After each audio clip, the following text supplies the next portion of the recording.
Charles Dickens' novel, Great Expectations, published in 1861, is a coming-of-age story about a 7-year-old boy named Pip, living in mid-19th century England.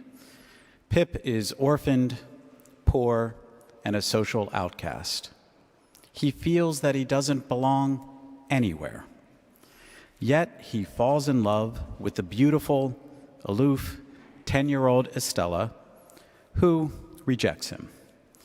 Pip and Estella leave their childhoods behind and go their separate ways. As they grow up, each embark on a journey of many struggles throughout their lives. At the end of the novel, when adults, Pip and Estella, reunite at the Havisham estate where they first met as children, Estella reflects on their lives and says, "I have been bent and broken, but I hope into a better shape." That simple but profound line has stayed with me ever since I read the novel as a young teenager. As they matured into adults, Pip and Estella endured challenges and hardships. Their lives, their very spirits, have been bent and broken, and yet they look toward a new future, a new beginning.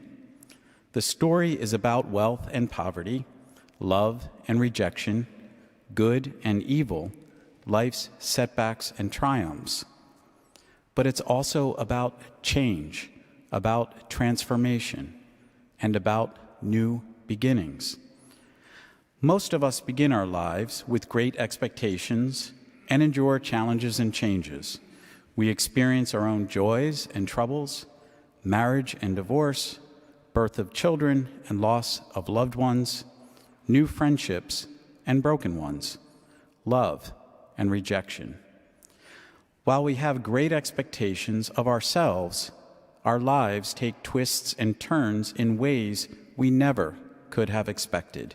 Yet each year we begin anew. Likewise, almost every religion or faith has taken its own twists and turns, including Unitarian Universalism. In 1553, the Spanish theologian and physician Miguel Cervantes studied the Bible and concluded that the concept of the Trinity, meaning the Father, the Son, and the Holy Ghost, was not biblical.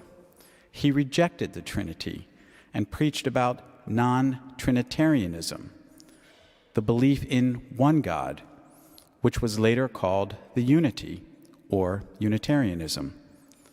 As far back as the 1500s, some might consider Cervantes one of the early Unitarians. Well, you can guess what happened to him. Cervantes was eventually arrested, convicted of heresy, and burned at the stake. Nonetheless, the term Unitarianism entered the English language, and Unitarian churches were formed in Transylvania and Poland in the second half of the 16th century. By the 1700s, the Unitarian movement had multiple founders, including but not limited to Lindsay, Priestley, Hedworth, Socinus, and Biddle. Later, in 1793, the concept of universalism was formed, the belief that all people will be reconciled with God, and not just a select few. And by 1961, only 64 short years ago, the two institutions were joined, establishing the Unitarian Universalist Association for people of all ages, many backgrounds, and many beliefs as an open-minded, open-hearted, spiritual community, helping people lead lives of justice, hope, and love. Clearly, over the years, Unitarian Universalism took many twists and turns. Now, with about 800,000 UUs in the world, especially compared to other faiths, we are still only at the beginning. Many of us know the story of our own All Souls beginnings. In 1819, the minister from Boston, William Ellery Channing, stopped in New York City to visit his sister Lucy, in which he preached his now famous sermon to 40 friends and spoke about the tenets of Unitarianism. This powerful sermon led to the formation of the First Congregation Church in New York City, our predecessor. And in 2 years, the members erected a building on Chambers Street before they even found a minister. Over the past 206 years, our church has moved 4 times. We have had 10 senior ministers, over a dozen assistant and associate ministers, dozens of boards, a plethora of committees, and many congregations. We have persevered through a civil war, world wars, the HIV/AIDS crisis, 9/11, the COVID pandemic, and many more events across our city, our country, and our world. While it may not seem apparent to us, All Souls has been and continues to be in a constant state of change. It is a wonder to me that we are all here in this time and space together.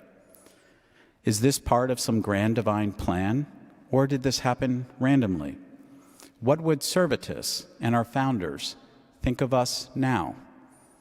What are our great expectations of All Souls' future? Well, for many of us, All Souls is full of great expectations. We want it to be a place of spirituality, pastoral care, friendship, community service, social justice, religious education, adult education, or sometimes a place to simply have coffee and meet friends. The list of great expectations we place on All Souls can be quite long. Most of the time, All Souls meets or even exceeds our expectations. The spectacular music and choir, our worship services, coffee hour, the 60-plus community groups, our social justice programs, our connections to our family and friends, and so much more. That's probably why many of us are here today and continue to come to All Souls and participate as a member of this wonderful congregation. That's the magic of All Souls. When I think of change, of new beginnings, I think of one of my favorite poets, Robert Frost, and one of his greatest works, the poem Nothing Gold Can Stay, published in 1923. The poem is only 8 short lines. Analyzed and interpreted by many scholars, the general consensus is that this concise but spectacular piece of writing touts the concept that nothing gold, or in other words, nothing we hold dear, remains the same. Everything changes over time. Nothing gold can stay. Change, transformation, new beginnings, as described by Robert Frost or by Charles Dickens in the lives of Pip and Estella, or changes in our own lives, or changes at All Souls, can be challenging. Most of us don't like change. I know I don't. We resist change for many reasons. We are uncomfortable with the unknown. We perceive a loss of control. We mistrust the process. But change happens every day, every month, every year, whether we want it to or not. We can let change happen to us, or we can guide it, lead it, like our founders did, toward a future we do want. And through change comes new beginnings. Each year is a new beginning. 2025 marks a new beginning for All Souls and for ourselves. We have changes ahead with our ministry, our facilities, our bylaws, and much more. The question we must ask ourselves is, can we embrace and lead our change and move forward together? Can you imagine a future not with 800,000 Unitarian Universalists, but with millions and millions of UUs around the world being a beacon for spirituality, hope, and justice for all? That may not happen in 50 years or 100 years. It may take a few thousand years, like it has taken other faiths. But wouldn't that be a spectacular vision for our future? You are all a critical part of this future. We are creating a new beginning, our future, right now. It's up to all of us, but I am optimistic. Why? Well, for almost 206 years, All Souls has been and continues to be a beacon of hope, spirituality, and justice. All Souls certainly has had its share of changes, challenges, and new beginnings. Over the years, All Souls has been bent, maybe even broken a few times, but I hope and I believe into a better shape. Robert Frost said nothing gold can stay. There is gold right here at All Souls. And while it may change into something new, All Souls will remain shining like a beacon for years to come. May it be so.